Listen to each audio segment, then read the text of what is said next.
Welcome to another edition of the Basketball Teacher Podcast. Our mission is to bring you discussions on a wide array of topics in the coaching world to grow players on and off the court. You can connect with us on YouTube, Facebook, and Twitter, and also reach us directly through email at basketballteacherpodcast@gmail.com. Now, here's your host, Coach Mike Hernandez. Welcome back, everyone. Thank you guys so much for joining us here for another episode, wherever in the world you're listening to us from, whatever platform you guys are listening to us on. As always, thank you so much for the support, the questions, the emails, all the stuff that you've sent the show's way. Thank you so much for joining us here, and really hope that you enjoy this episode, because I know this is something that I've talked about in my coaching circles that I'm in, and it's a term that we hear a lot spoken within the coaching community, which is about being a player's coach. And that's what we're going to get into today, about specifically what it means to be a good player's coach, to be an effective player's coach, somebody that the players enjoy being around and they enjoy the company, but also you're going to be able to push that player. You're going to be able to really get that player to be playing at their maximum potential. So this kind of melds together two really great talks within the basketball community about that relationship building, kind of that culture piece, but also getting the job done basketball wise and making sure that your player is the best player that they possibly can be. So we're going to get into that today with my guest, who is assistant at Illinois Central College, as well as Midwest Pro 15 under, 16 under head coach. Busy man in the basketball world. Coach Matt Long is joining us today. Coach, appreciate you being able to spend some time to chat with us today. How are things going?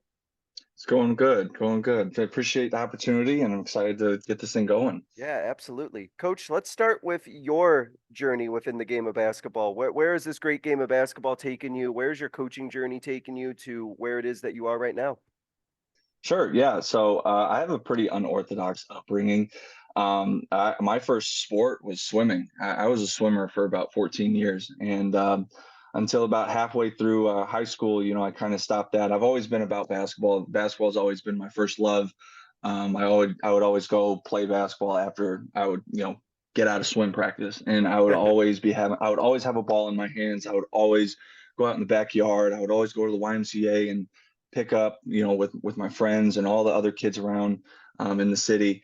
And, it was just a constant thing. Basketball was always on the TV. Halfway through high school, I decided, I'm going to stop swimming. I want to really kind of get into basketball. I really want to, go down that road. And, I went into junior year, senior year. Senior year, I started playing for about 4 months, had some knee injuries, so I couldn't really play a whole lot my senior year. Ended up not playing at all, and walked on to ICC. ICC's D2 JUCO in Peoria, Illinois. It's where I'm working now. Oh, okay. And I just emailed my head coach and told him my story and said, I really want to kind of get in the game and I love it, and I would love to show you what I got. And he invited me to an open gym, and went, I think, like 6 for 7 from 3 in that open gym. And he asked me to walk on, the second after we ended all of our games.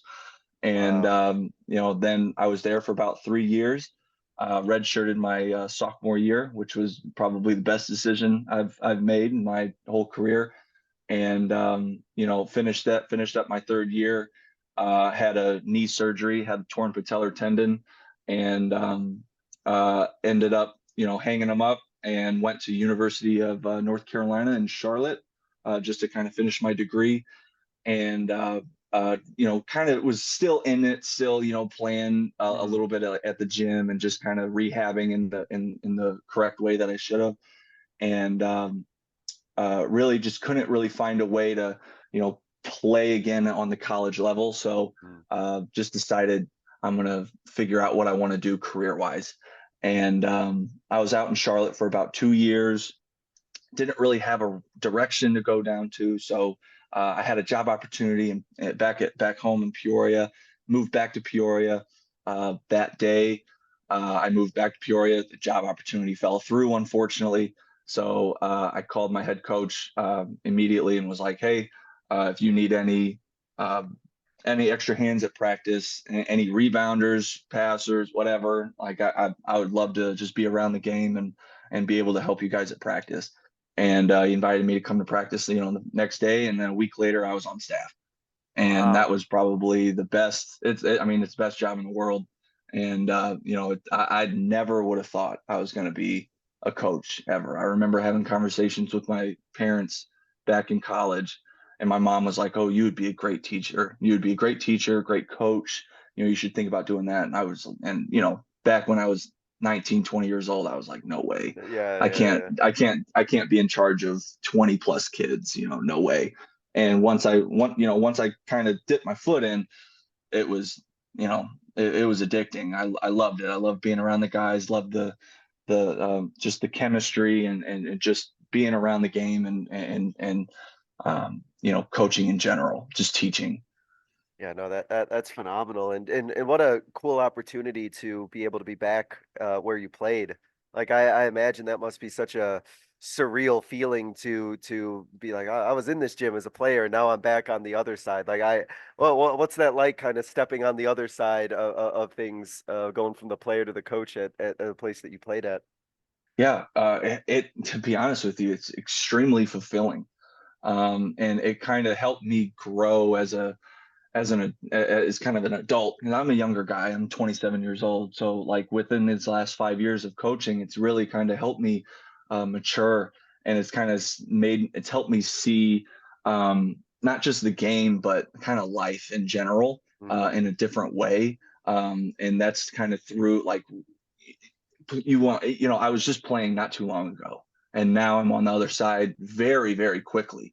And especially being in the same court, you kind of have a really a strong love for um, the school and the court and the work ethic and what you're working for and how successful you want to be and how and what you want to bring to this school. And I think that like that love and that kind of drive of wanting this school to succeed it has just grown exponentially. I don't know. That's a really good question. Yeah, I think you didn't need to be told or convinced to buy into the culture of the program at all. no That's for sure. way. Yeah, no way. And it kind of helped because I walked in knowing what my head coach already wanted.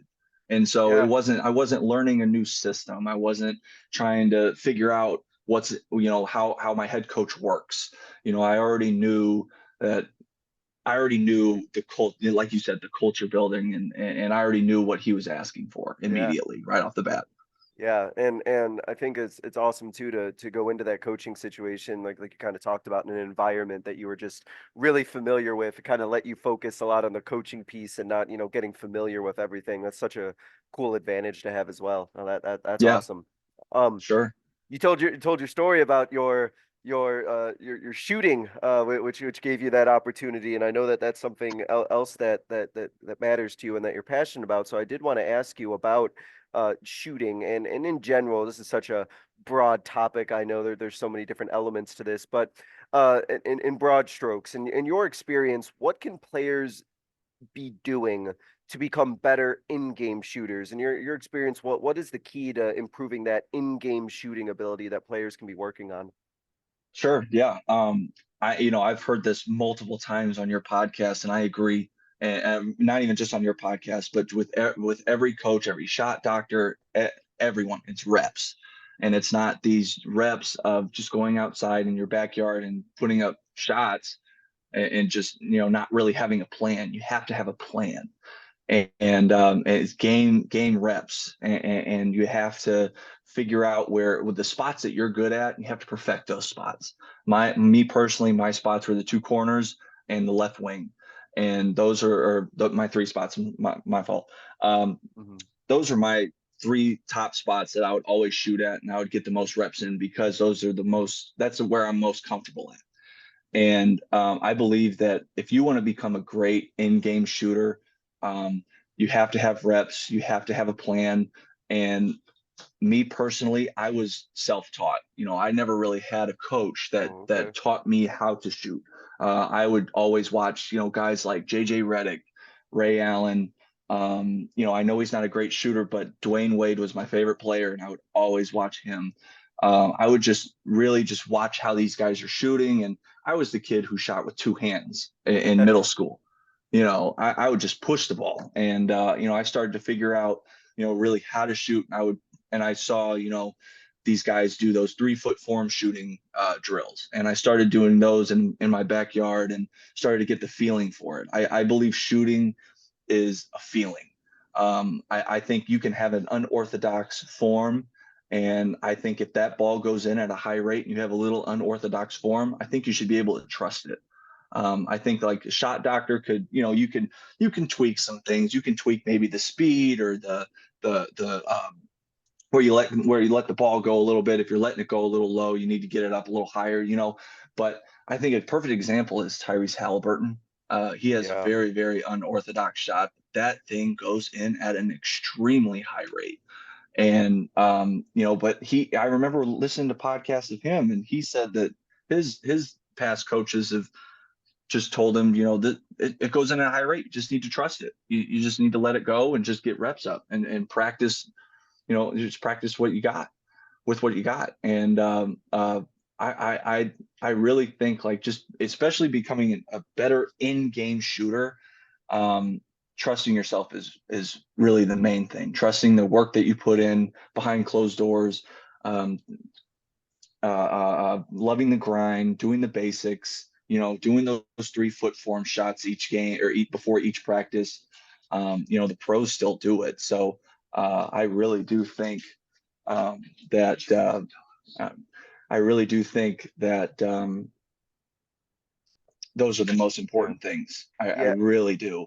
And I like that idea of like trusting yourself and the work that you put in, because I can think of experiences that I've had with players who have a pretty good form, have a pretty good shot, but then and I'm sure you're aware of this too. Like they'll see something, right? They'll see a player, they'll see something on social media or see this, like, oh coach, I saw this or I heard this, and what if I do this? I'm like, no, like you don't need to do all that that does, you have a good form. You just got to keep working on what it is that you're doing and trusting yourself. But it's crazy now with so much out there, right? That players could Yeah, be looking at or seeing that they like, oh, I saw this. Can I do this? It's like, no, you can't do, like, no, what's the point in doing yeah, that? And it's like, it's yeah, hard though, I imagine, when you see like all of this stuff that, didn't exist when I was playing a lot of years ago, all this sort of stuff to that like idea of like, oh, what if this can make my shot a little bit better? But it's like, no, if you do that, that's going to force you to have to relearn all of this, and you're going to be all the way back to almost where you started, sort of thing.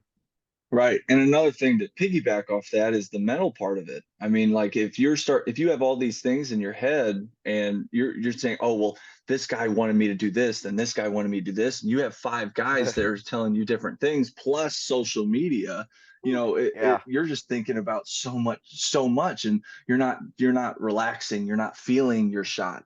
You're not feeling okay, like once you let it go, you're supposed to know if it's left, right, short, or long. Like you feel it, you can see it, you can feel it. And if you're thinking about other things, about what 5 other people have told you, Uh-oh. you're Yeah. never going to really fully understand like what your shot is and what it can be. Yeah, no, I 100% agree, right? Right. You got to have that, like you said, that feel for it, right? That idea, like, okay, I've done this so many times, the second it leaves my hands, right? It's like, all right, I know Yeah, exactly where that's going. Exactly. exactly, Awesome. exactly. So, as we kind of move into the topic about being an effective players coach, let's start, coach, with your definition. What does that mean to you to be a players coach? What is your definition of that term? Sure. So my definition is, I think, me personally, it's simple. It's someone who the guys or girls, they can trust with any question, comment, or concern. They're able to come to you and be confident that you aren't going to steer them in the wrong way, and you're here for one reason, and that's to put them in the best position to be successful. I think if you are very clear with your intentions immediately, right off the bat, that this is why I'm here. This is what my plan is. This is how I'm going to talk to you. This is how we're going to move. And this is how we're going to practice. I think if you're very clear and concise with these kids, and you're not beating around the bush, and you're not trying to tell them stuff that they want to hear, then I think they'll really start to kind of bond to you more. Hmm. And I don't know if that's just because, like, I've been doing that since I started. And I don't know if that's because I'm a younger coach and they kind of bond to me a little bit because I'm a younger coach, but I've seen guys, I've seen older coaches, D1 coach Tom Izzo's a great example. Yeah. Guys love Tom Izzo, but he coaches them hard, and he gets on them when they're not doing what they're supposed to do, but he still cares for them and tells them exactly how it is at that very second. So what is the difference then? Because I think that there's a fine line, and I want to make sure I give you the opportunity to define this about the difference between being a player's coach and allowing yourself to be kind of played by your players. How do you kind of know what the difference is between those two? Yeah, that's a great question. I personally believe that players will show their true colors eventually. You can start with culture building mechanics at the beginning of the season, and eventually, if they aren't bought in, and you think like you're getting played by them, they're going to stick out. They're going to stick out like a sore thumb. And you're going to have 18, 19 guys doing exactly what you want to do, and everyone's bought in. Then you're going to have one or two guys just kind of sitting, pouting, just kind of like not giving their full effort. And I believe that everyone starts the same. Once school started for us August 21st this year. That was our first practice. That was our first breakfast club, and everyone starts the same. And I know in my experience with playing and coaching that whatever you do in the dark will Mhm. eventually come out in the light. And that kind of goes with workouts, that goes with personal relationships. I think that if you are getting played, you're gonna know. Like you just have to be real with these kids and tell them what your expectations are. And if they're not following those expectations, and if they're kind of being snarky towards you, or they're kind of they're being a little dramatic, or they're kind of pushing your buttons a little bit, not in a fun way, but kind of it just Yeah. there's a difference. You could feel a difference. And whenever you feel like you're getting played, you got to nip in the bud like right away. I know I had an incident in practice yesterday with a kid doing that, and he was trying to be funny, and he was just trying to be extra. And I just tell him like you're being. I would just tell him like all the time like you're being extra. Like you cut it. Like you're being too much right now. And he was like, okay, my bad. And but like if you're able to talk to them in multiple different ways in multiple different scenarios, I think you can figure it out pretty quickly. Um, I think that's kind of where accountability sets in, and accountability by like your coaching staff and as well as your other players on the team. I think that if like all the guys and all or girls are policing themselves and the leaders are leading by example and not just by vocally but by doing, um, then it will either fall into line or that individual will have an extremely rough year because of all no buy-in.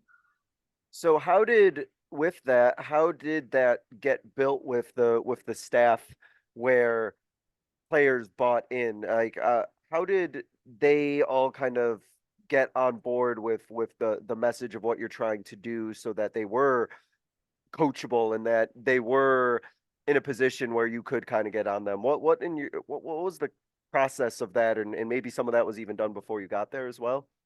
Yeah, I mean it's kind of done through recruiting. My coaching staff, we kind of do it in different ways. My head coach likes to do it, during practice and kind of during workouts and meetings and film, and we talk about energy and effort a lot, and we talk about those are the two things that we can't coach.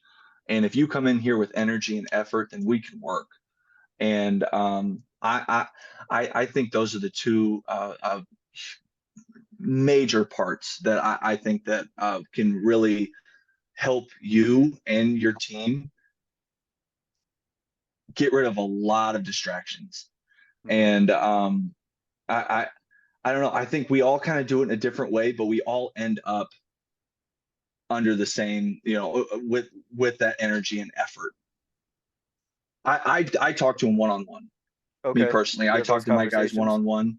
Yeah. Yeah, that's my thing. I talk to these guys one on one, whether it's in the weight room, in during practice a little bit, whenever adversity hits in practice, or they'll come into my office at the end of practice, before practice, or in the middle of the day, and just want to talk about life or talk about stuff.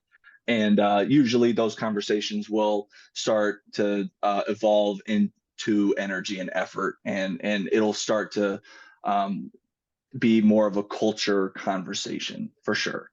So what goes into those individual conversations? How do you as a coach kind of figure out how to connect with players? Because all players are different. They're all their own person. They all have their own personality. But as coaches, we want to make sure that we have that connection, that we can kind of click with them, and then and we can kind of speak their language, and know how to reach them. So for you, with those one-on-one conversations, how do you kind of figure out, like, all right, this is the right angle of how to approach this kid, and get a good relationship with them?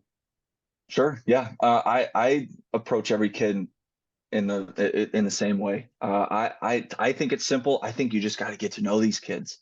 I think you got to get to know how they talk, how they think, what's important to them, who's important to them, and like what's their motivation. You got to care about them and their future. You have to show them that you want them to be great. You end up having a one-on-one time, and you have to be real with that during that time. You can't beat around, like I said, you can't really beat around the bush.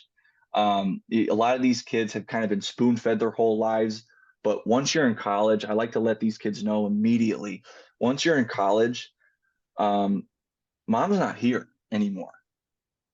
She's not here to hold your hand and to tell you to do your homework and tell you to get to practice on time, and to be that mom figure. I mean, of course she's over the phone, of course, but she's not here to help you. You're not sitting at the dinner table anymore doing homework. You're not coming home from high school, and mom's not, hey, how's your day, what'd you guys do, what homework do you have today?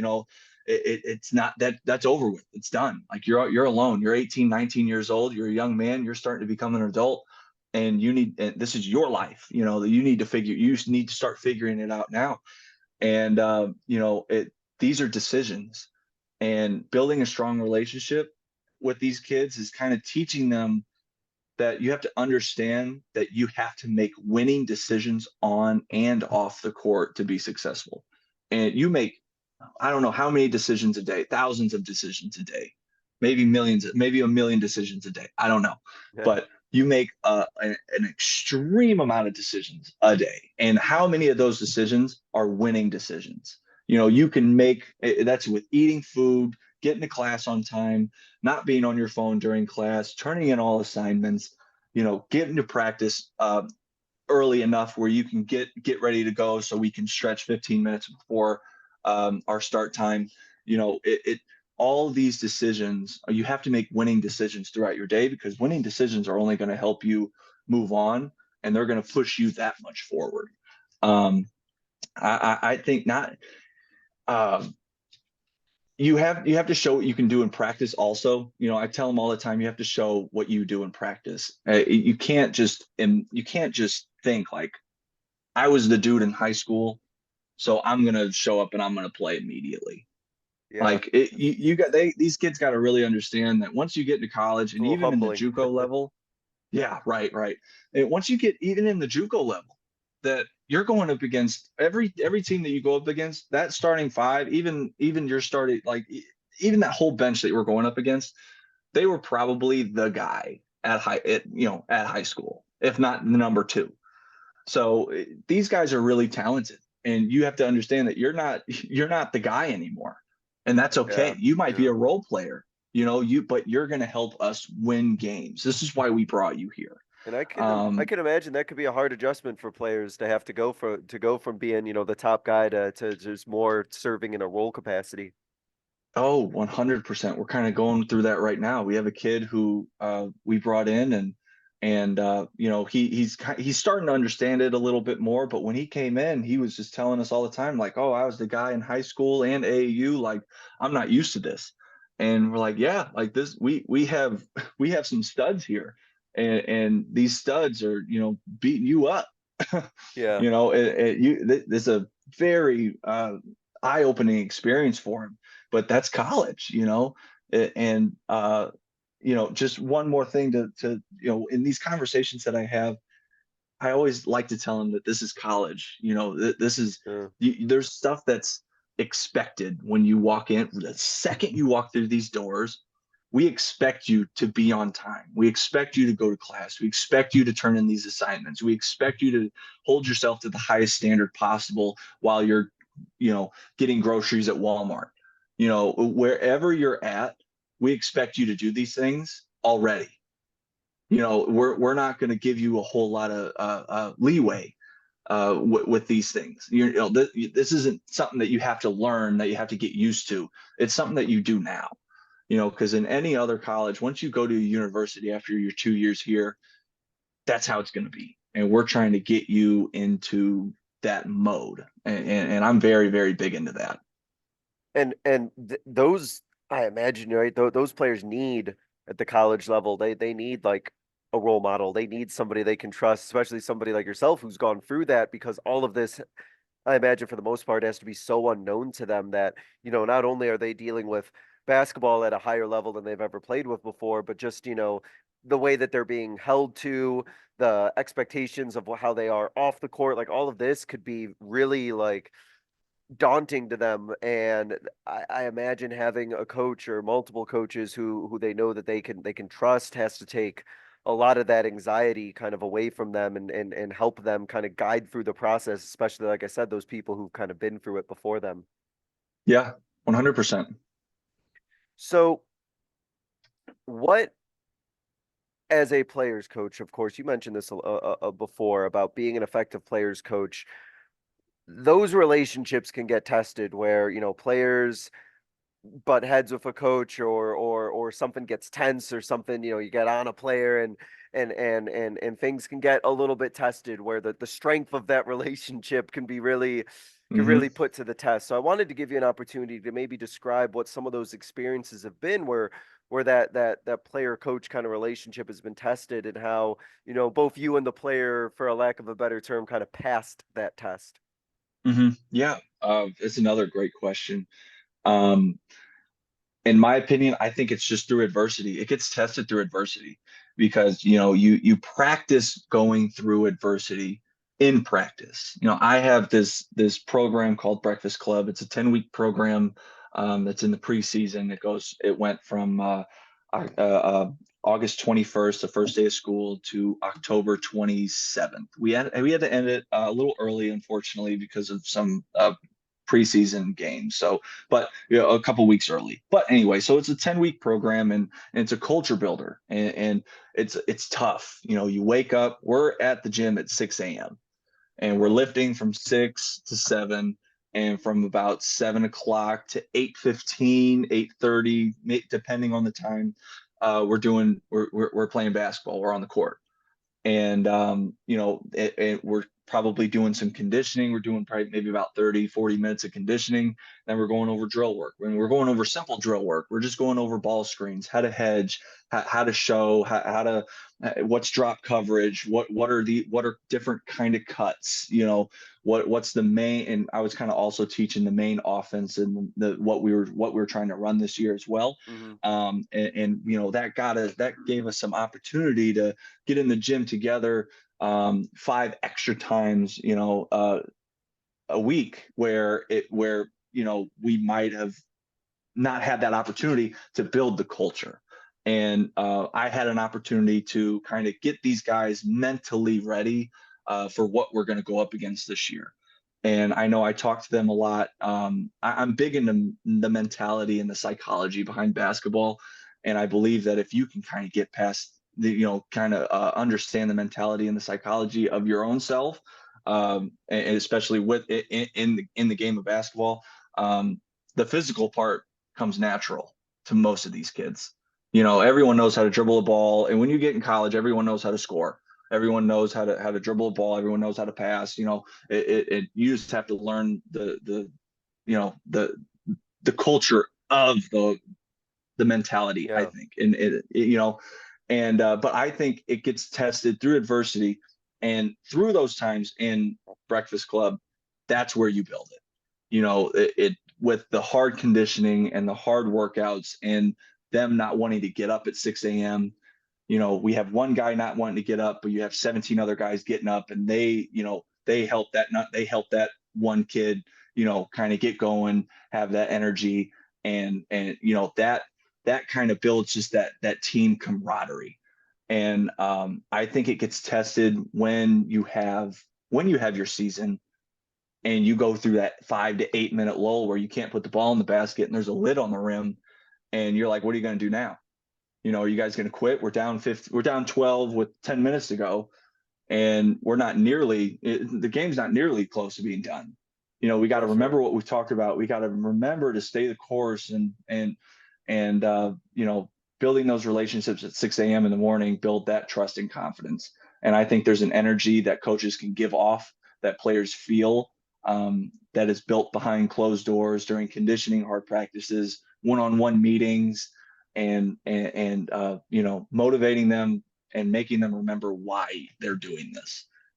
I think And is another is yeah. yeah, no, I was gonna say, because I absolutely agree with that. The amount of work that you do, like, before that first game, because to me, that that first game where you have that scoring lull, or you find yourself down 10, or something like that happens. I think for a lot of players, at least I know, at least in my high school experience, for a lot of players, that's where the stress can really come out. That's where that, like, Hmm. real frustration and that real, like, anxiety can come out. And I think that having put in all of that work prior to that situation, like you talked about with what you do with the breakfast club, and then the way that you do all your practices, all of that work that you do to kind of build them up mentally and build up that team chemistry, hopefully then is able to withstand, any of the stress that happens in a game. But as you kind of mentioned, there's a lot of work that needs to be put in to kind of build that mental resilience, because it is, and I know I can speak on the high school girls basketball side, at least. Like, it is a whole different level of stress that I know my players feel when they're going through adversity in a game that can't really be replicated in other Hmm. situations. And so, like you kind of talked about, there has to be a lot put in beforehand, because they gotta have something that they can fall back on and rely on, and kind of trust when those moments happen. And it sounds like that's a really big focus for you guys, where you're at Illinois Central. Hmm. Yeah, it is. And we tell them all the time, trust your teammates, trust who's next to you. If you trust yourself and you trust the person next to you, if you trust the person to the right of you, that person to the left of you already trusts you. And if everyone trusts each other and everyone can believe in each other, and if one of our, number one guys is not playing well, we're looking to our number two guy, and we all Mhm. trust that he's going to make shots. And if you have a shooting lull, uh, one of our sh- uh, one of our starting shooting guards, he's having a shooting lull right now, and all of the guys are just keep telling him to shoot. Let that thing fly. And I think that's important. I think that's so important, Yeah, super important. yeah, that trust process, right? When it comes to, like, shooting, Hmm. like, you got to, yeah, trust yourself. No, I 100% agree. I've just thought of this question now, so I'm a little bit of a curveball here, so to speak. But what is it that you and the program can kind of do, maybe in a practice situation, or when you're working with players? Like, what are some skills or drills or things that you can kind of have your players work on, or have your players do in, like, a practice type situation, that you don't think you would be able to do if the players weren't bought in, or the players didn't trust you? What do you think you're able to kind of get out of your players in those situations that you don't think you would be able to otherwise? We like to get up and down, and we like to get up and down a little extra than what maybe a normal team would get up and down, just to kind of fight through that tiredness, or fight through the you mentally being tired, legs being tired, and depending on trusting, depending on the other four guys doing their job. And I think that's super, super important. And them talking to each other, we allow them to kind of get up and down a little bit at the end of practice, a little extra, just talk to each other and trying to figure out and handle adversity the right way. Because there will be some times where our first team is, I mean, just beating the second team completely all day Yeah, yeah. long, just up and down, just no contest. And we want to see what that second team does vocally, and how do they handle it. And about, I would say, good 7 out of 10 times they handle it the correct way. But we still have room to grow. We still have, I would like it 10 out of 10 times. Uh, but that also happens with the first team. The first team is about 9 out of 10 times they'll come together and they'll figure it out. But not, I don't know about a whole lot of drills that we do. It's mainly just game like situations and the mentality behind fighting through adversity and doing your job, running the play right, playing hard defense. Even when stuff is going wrong, I'm still sitting down in front of you and still doing my job because my guys are dependent on me. Mhm. That's kind of the mentality of what we kind of give these guys. Was and with that, I'm just kind of like I'm imagining like you have to have really really strong relationships that your players kind of build with each other, and that it's not just coaches relationships with the players, but the players themselves have to have strong relationships with each other. Is that something that is also always been kind of like a priority? Is that something that you think is really necessary for to be an effective players coach? Is that those players have to also have those intentionally like strong relationships as well? 100%. And that is something that I talk about in Breakfast Club all the time. Because the first time my guys, like, it's fine to have little arguments here and there, but when I believe in talking to people, figuring out the issue, not just these Hmm. kids just kind of go into it and just start pointing the finger immediately saying, you're wrong, you're wrong, you're wrong. But there are multiple times where you point the finger, and you pointing the finger, you were the one who was wrong. And there are times where you guys need to talk to each other. And I think that in Breakfast Club, teaching them how to talk to each other and them figuring it out by themselves is extremely important. Because once the game happens, coaches can only do X amount. When the game's going on, you guys need to figure out that adversity and figure out, okay, well, I didn't run that play right. Okay, I got you, my fault. And Hmm. sometimes I told the guys, sometimes, even if you were wrong, even if you were right, you have to take the bullet and say, I was wrong. Hey, my fault. Just squash it, get it over with.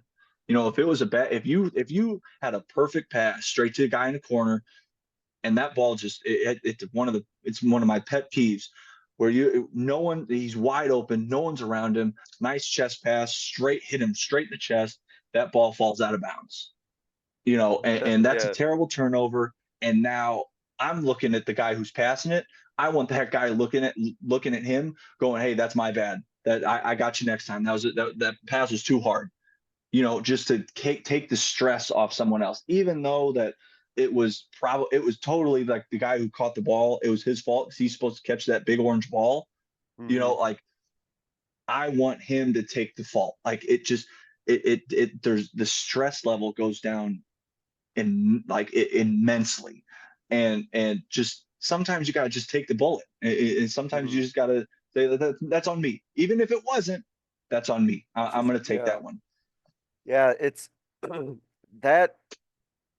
And it sounds it's funny. It sounds so easy, and to kind of talk about, but to build that takes so much time.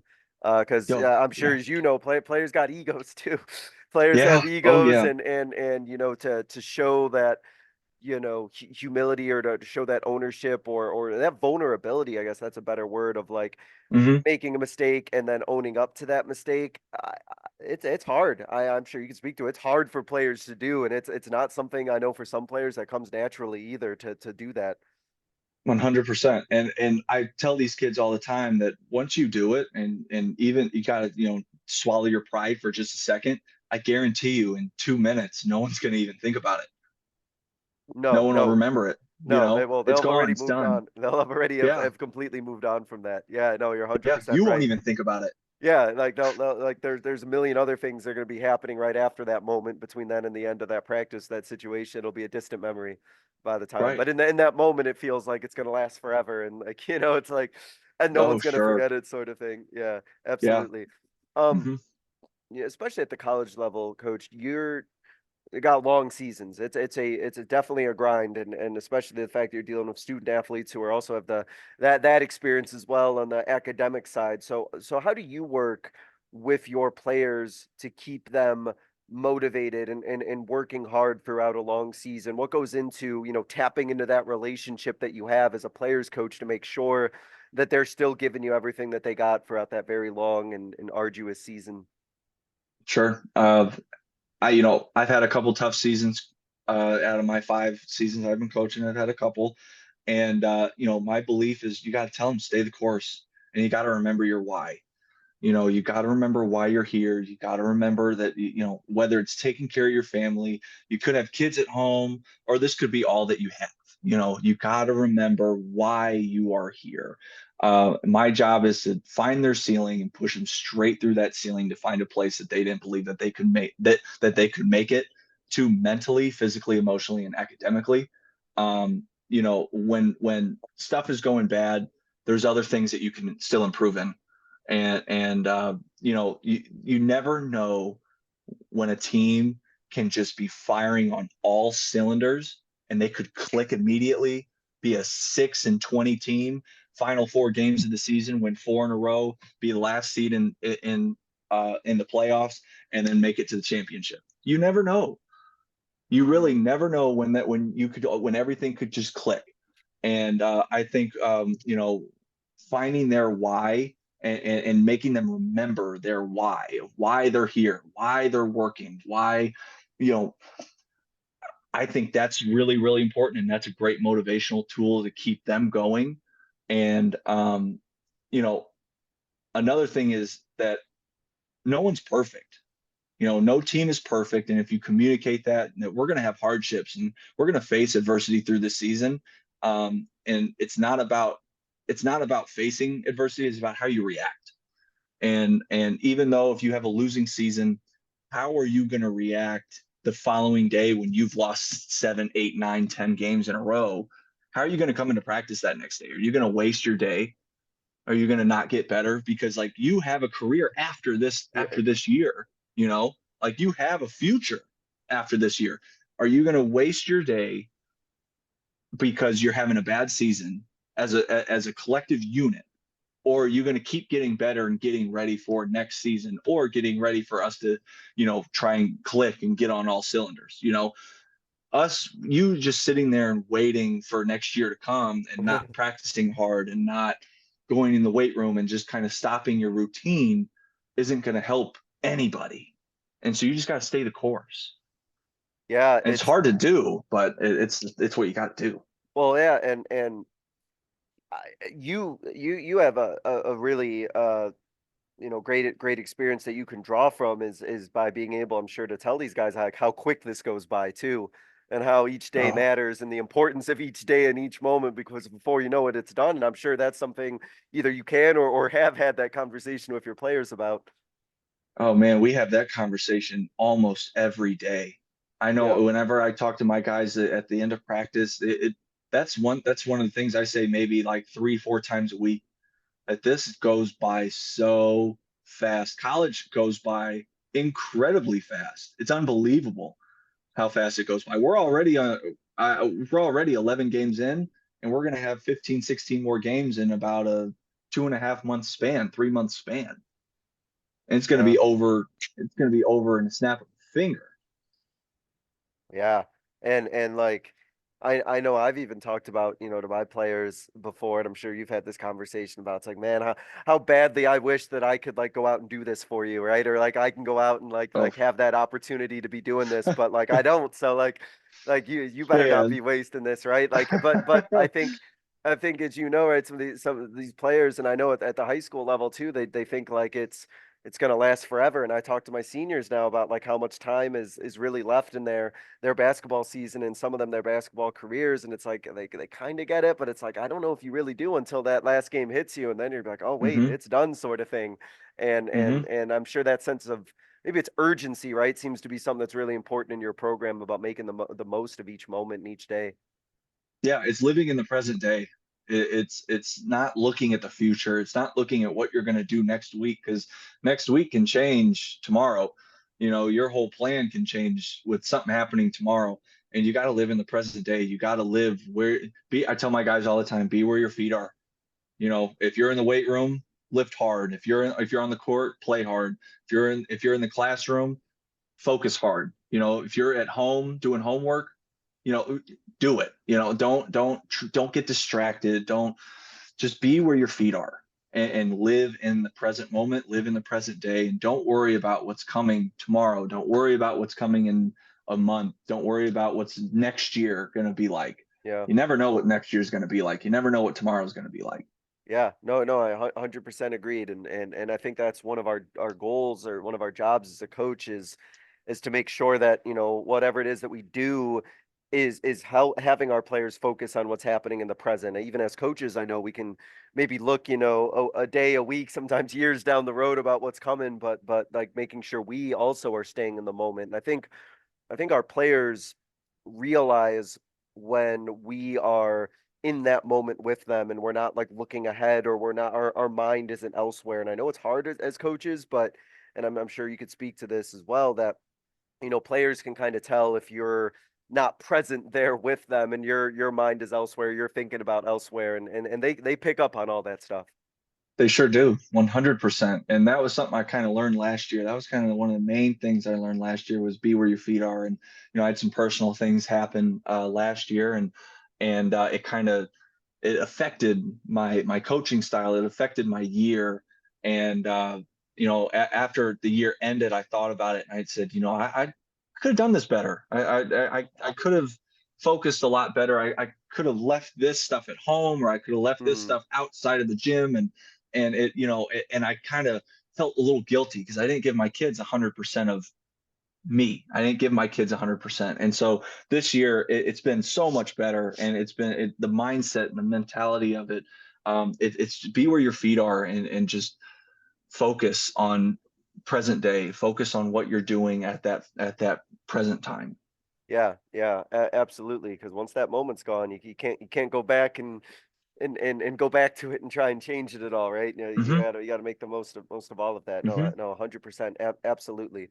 Um, I want to ask you about, how do you, as a coach, how do you kind of go through the process of like self-reflection? Because I think that's something that I sometimes neglect to ask people, and I want to make sure I ask you that about, Hmm. how do you kind of self-reflect on your coaching practices, and kind of evaluate whether or not, you're getting on your players at the right amount of level, if you feel like you're being too easy, too hard on them? What goes through your own like personal self-reflection journey to make sure that you're like as effective and as good as you possibly can be? Yeah, that's another great question. I It might sound like I'm repeating myself, but it's a feeling for me. Yeah. There have been multiple times where I have gotten on a kid before in a practice or workout, and I kind of feel like after I was done getting on him, I kind of felt uh, I didn't feel like I handled it the correct way, and I kind of sat on it and thought about it, and there have been multiple times where I would call the kid after practice and say, hey, I handled this poorly. I handled this the wrong way, and I apologize. I thought I would handle it the right way, but I didn't like how I did this, and I just wanted to apologize. And 9 and 10 times out of 10, they were like, "Oh yeah, we're all good. Like, don't worry Yeah. about it. Like, appreciate it, but we're all good." And there are times where I'm watching the kids. I watch the kids a lot, and if we're doing conditioning, and if they're kind of talking and kind of laughing in the middle of conditioning, then I kind of ramp it up a little bit, because I don't, when we're conditioning and we're working hard, I want them to kind of be a little tired, and but I don't want to kill them either, you know. And there's kind of a happy medium that you can find. But like with handling situations, there's been multiple times where I've handled a situation, and I didn't personally like how I handled it. And usually when that happens, I'll just either go talk to the player right away, or there's actually an example of it this year where we're coaching this kid. He's a real good kid and good shooter, great athlete, and um, there's sometimes where he just kind of gets under my skin a little bit. And me and him will kind of talk back and forth a little bit. And, after we're done kind of talking back and forth, I'll just go straight back into my coaching mode, and like we'll talk about what play we're going to run next, what action we're going to run defensively, how we're going to do it, and just kind of get right back into that Yeah. coach or player relationship. And we've done it enough times where it's simple. It's very simple. Like we'll go at each other for a little bit. We'll kind of talk it for a little bit. That's just the competition, I think, in basketball. And then I'll just kind of walk up to him and go, okay, I want to run this play for you. Usually it's I want to get him going. Usually I get on him for either not going hard, effort's not there, whatever it may be, and then I'm like, okay, I'm going to run a play for you. I want you to get going. I want your mentality to grow a little bit. So I'm going to run this certain play for you. I want you to dive downhill and go for it. And 9 times out of 10 it works. And I haven't actually, I really haven't seen it, not work yet. So I think it's just, again, knowing your kids, knowing how to talk to them, knowing when to talk to them, and kind of knowing that healthy medium. And I don't know if you're like me, where like I will spend time either after a practice or even after a game and kind of going back and like thinking about the conversations I had with that player. Is like, what did I say to that player? Like, is that what I said? Or like, did I say that? Did Hmm. that come off wrong? Or what was my tone when I said that? And I know I've even said that before. I've come up to a player, said, hey, like when I said that to you, like, did that sound like really like aggressive or disrespectful? And most of the time, like, no. I'm like, okay, but like I want to make sure, Yeah, because in my mind as I replay it, right, I think like sure, maybe I came off a certain way when I said that. And I think that, reflection process, because, and you know this, right? Like the words that you use, right? When you say something, and sometimes I know as coaches, we can say things out of emotion or say things like right off the cuff, but 100%. man, sometimes you can say something like that, and that's going to be what that player remembers. And it's Right. like, oh boy, that might not be Yeah. exactly what you wanted them to remember, but it's Right. just have to be so careful of your word choice, because players are always listening, right? Players, they're picking up on every body language, every word that you say, and that one word that you say that you completely forgot about 5 seconds later may be the one thing that they remember that you told them and they reflect on years down the line. 100%. And to piggyback off that, I remember watching film of our breakfast club, and I was giving these guys a speech, like a motivational speech. And, I didn't like how I sounded. I didn't like the word choice that I was using. And that was kind of another self-reflection thing that kind of helped me change my vocabulary, changed how I talked to the guys, changed my tone. And even though like I had good intentions, and even though the guys knew I had good intentions, I didn't like how I sounded Yeah. myself. And so watching film on yourself, watching film of yourself coaching, that you can learn a lot from that too. Not just basketball, not just the X's and O's, but how you react like on the bench in a game. There's been multiple times where I'll react some way about a call, or how what a player does, and I'll look at it and go, I didn't like how I acted there. I don't want to do that anymore. I don't want Yeah. that. I don't want people to see me do that and think that's who I am, because that's not who I am, Yeah. you know? And, I, and I think that's just as important too. I have definitely physically recoiled watching myself on the bench before, and I'm like, oh, is that what my players see? Is like that what they're seeing that I'm doing? And I think to kind of kind of summarize in a sense about like what we talked about as a coach, like don't be like too proud or too big on yourself to apologize. And I think that Oh, players see that as a huge strength when they know that your coach can apologize, because then they know that they can apologize and they can own up to things. But as coaches, we have to set that example as well. 100%. You're the ultimate leader. Like they'll follow you. Whatever you do, they follow. Yeah. And I And think if you're able to apologize about something that you did either at that moment or the following day, I think that's so big. That's big time. Then the guys, like you said, the guys will just start to follow, and the guys will start to understand that a little more and feel more comfortable. 100%. Let me ask you before we hit our concluding topic, Coach, about what do you personally see for yourself as kind of your next steps as you continue to kind of grow and being the best players coach that you can be? Are there things that you're still looking to continue to do, things you're looking to add or implement or grow in? What do you kind of look at as your next part of your journey? Yeah, so right now, usually like these last 5 years, I've kind of found something before the year starts. I find something that I really want to work on that I'm not good at, and I really want to work on, and I focus on that for the whole year.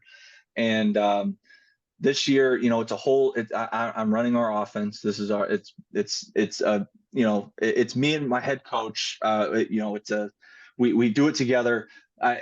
I've kind of thrown in this offense together, and he's thrown in some ideas and some adjustments, which have been great.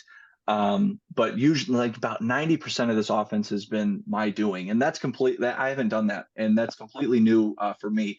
And I think my next step is the defensive end, the defensive side of the ball.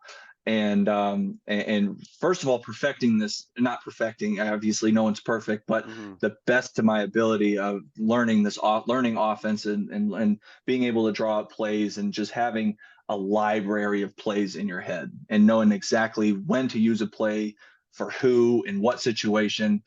That's next, I think, is situational offense. And after that, it's going to be the defensive part of the ball.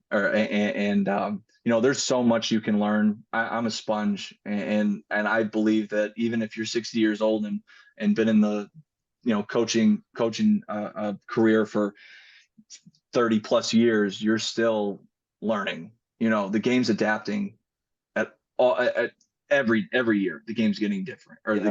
the game's changing. And I think right now the main thing is learning situational offense, and when to use things or when to use certain plays in certain situations. Mhm. Yeah. Awesome. Yeah. I mean, it's so funny that you mentioned, about the game's always changing. It's funny to hear. I've talked to coaches before who, stepped away and took like a break from the game for a few years and they come back to it. They're like, man, what happened in the past few years? There's all this stuff going on, but Yeah. if you're not staying up to it, like even month to month, it feels like there's all new things happening. So yeah, like Yeah. if you're not staying up with it, you're gonna get left in the dust real quick. So no, I like that. Awesome, coach. Um, to wrap up, there's a couple of questions that I ask every guest. So, starting with this first one, thinking back on your coaching career, and I know you shared a lot of great moments, so I'm going to have you dig in for another one. But what is a moment from your coaching career that you went through and that you experienced that you think us as listeners could learn from and take something from?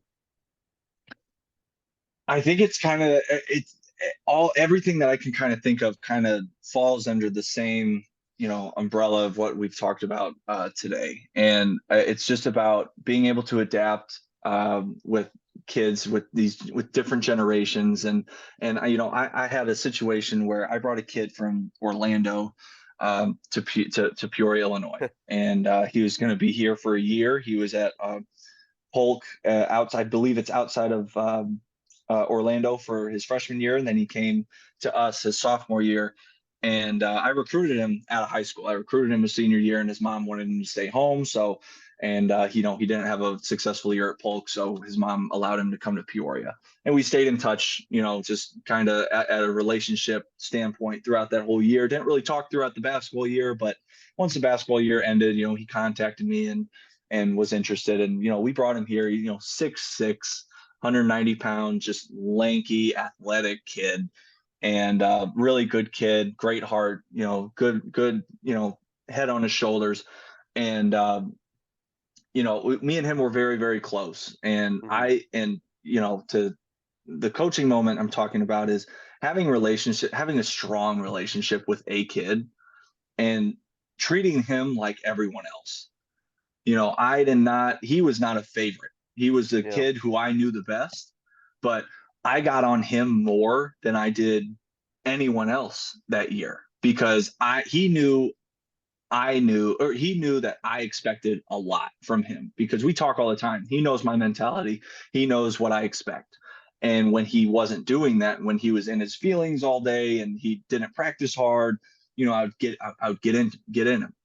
And I remember there was this one day where we had a game.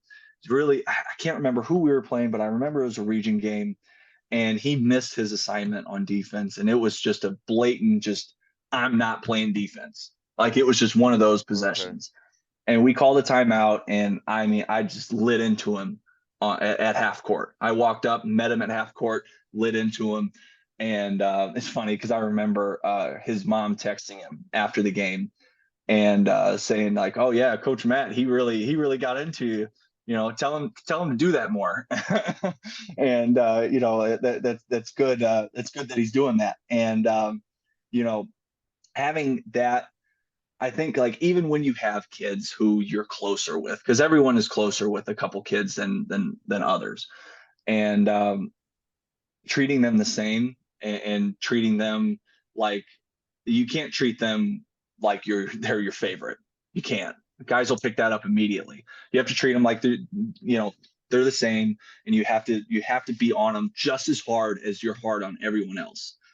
And I think that is kind of like the main thing that throughout my career that I've really kind of picked up on. And to be honest, I did it kind of subconsciously. I Right. didn't tell myself I was going to do it. That's just how I do it. You know, that's just the way that I believe is the correct way. And it's just everyone's the same. Everyone needs to be the same if you're building a culture and a winning culture. Yeah.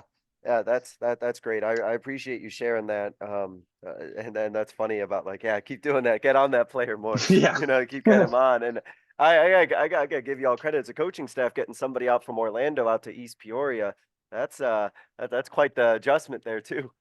Yeah, I like to recruit outside of the area. I've gotten kids from Atlanta, Orlando, and Alabama, and all Wow. three kids have just been incredible kids. That's awesome. That's fantastic, Coach. Appreciate you sharing that story. To wrap Of up, Coach, course. I give every guest what I call kind of a 60-second soapbox, but I'm not going to time you. So if you go over 60 seconds, that's perfectly okay.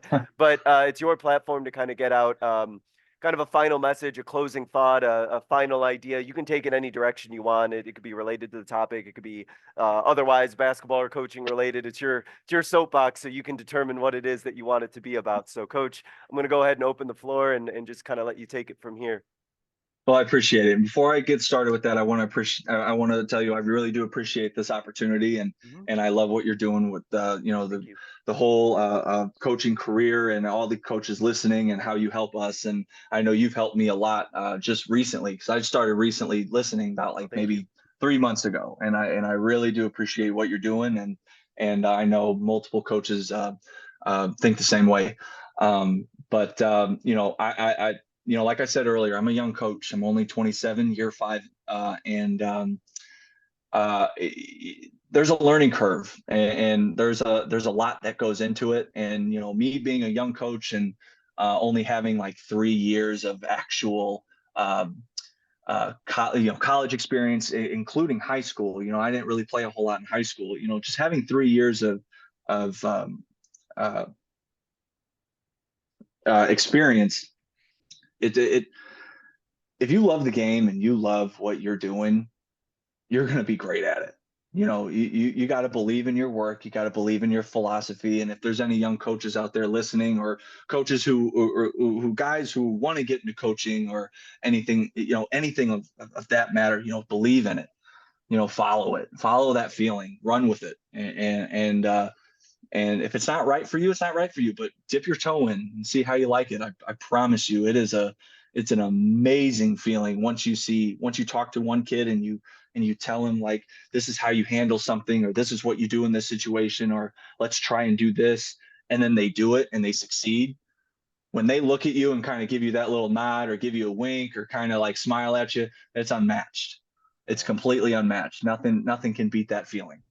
And believe in what you think is right and perfect it.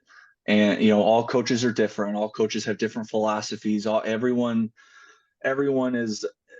different. I tell my kids all the time, everyone's one of one. You're one of one, not in an arrogant way, but everyone thinks, breathes, has different emotions, have different opinions on things. Like everyone is different, and that's great. You don't want to be the same as someone. you can be a sponge and you can take different ideas from other coaches, but believe in what you believe in, and really trust it, and just put it all out there and be real with your kids and let them know that this is who I am, and I will make mistakes, but these mistakes are going to be for the better of the team, because this is what I think is best for the team. And if it's a mistake, it's a mistake. We all make mistakes, and no one's perfect, especially in this profession. But with mistakes, I don't think that it's a loss. I think you learn from mistakes. Every mistake that you learn that you make, you learn from. You can take a positive out of every little mistake, and that could be just as simple as, you're down one and you draw up a play and it didn't put the kids in the best position to be successful, and you didn't get a great shot off, and then you kind of go back and you think about what play should I have ran, or where did I really want this guy at, and learn from it. And so next time you have that, it won't be the only time you have that scenario. So when you have that scenario next time, what you're going to do to fix it. You know what I mean? So just learn from it, and don't stress about the mistakes, because like I said, everyone's going to make mistakes, especially in this profession. I think you win no matter the outcome. Positive mindsets can be infectious. I think if you're the ultimate leader and you're a coach and these kids are looking to you as guidance, high school, middle school, high school, college, they're looking to you for answers, and they're looking at you, like you said, watching every move, every word you say. It's positive and it's infectious. And even though I'll get on a guy and just really kind of get on him and say, you're not doing this right, you're not doing this right, you're not doing this right, but you are doing this incredibly well. So keep doing that. Work on these three things. Really focus on these three things, but keep rebounding the ball really well. You're doing a great job at that. I always finish like a chew out with something positive. And I think being positive is super, super, super infectious. Not just in basketball, but in life as well. We need more positivity in just the world in general. And I think if you have a positive mindset in practice, and you get 20 guys to have a positive mind in practice, it's just gonna bleed out into the real world. And then who knows who you might motivate, or who knows what kid might motivate some other kid who's going through a tough time. You never know. Yeah. That stuff goes unspoken. But that's my ultimate goal. Like my ultimate, that I want to create or help these kids understand the real world, real life through the game of basketball. And the last thing really I got to say is just enjoy it. For all the coaches listening, enjoy it, man. I mean, it's the best job in the world. I mean, man, us coaches, I mean, no matter the sport, it's a beautiful thing. It really is. And I never traded in for the world. It's a wonderful, wonderful thing. And I'm excited to, have a long career. I'm looking forward to having a long career in this, and just growing every day and getting better every single day. Oh yeah, well, you put goosebumps on my arms there about that. Maybe put a lot of reflection on my end. So I am more fired up now to get into my practice after this than I was beforehand. So awesome. That was a great way to end it, Coach. Really appreciate you coming on and sharing your stories and talking about being a player's coach, about the relationship building, about how to get on players and do it in a loving way and in a positive way, and all the great results that you've had so far and will continue to have. So appreciate you being able to come on and talk to us, and how about you go ahead and get a win tonight too. We're going to get a win tonight. It's a big win tonight. I appreciate the time, and I appreciate you doing this again. Awesome. Thank you guys so much for listening. This was another edition of the Basketball Teacher Podcast. We will see you guys next time. Thank you for listening to another edition of the Basketball Teacher Podcast. Make sure to connect with us on YouTube, Facebook, and Twitter, or reach us directly through email at basketballteacherpodcast@gmail.com. Take care, be safe, and we'll see you next time.